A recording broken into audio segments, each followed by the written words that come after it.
What does it take to get into web development? First of all, it takes determination. Learning to code is not hard, but it's big. And I've said this before, and I'm going to say this again. You're going to be learning about 1,000 small steps. And most of these you can Google. You don't actually need to remember all of them. But taking 1,000 small steps, again, it's not hard. It's just big. You'll need to learn how to deal with overwhelm. There is a lot to learn. And again, it's all small stuff, but it can feel very overwhelming just because there's so much of it. So don't try to learn all of it at once. Learn how to code in steps. Take baby steps. I suggest learning HTML first, and we'll get into this a little bit later as well.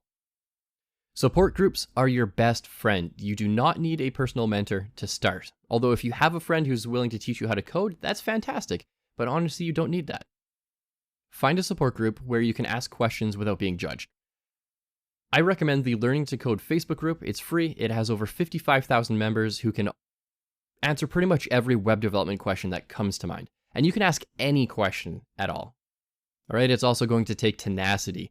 You will have hard days. That's normal. It still happens to me, and I've been doing this for over 2 decades now. But you need to push through those hard days. Now, to do that, I suggest building a habit where you learn just 3 new things about web development every day. Even if they're small, useless facts, you're still building up that habit, that sort of ability to continue learning every single day, even when you don't feel like it. That's really, really important. Lastly, practice until it hurts. Practice, practice, practice. Like anything in life, coding is a skill that gets easier with practice. And once you have enough practice from tutorials and courses and other things, make sure you start working on your own ideas.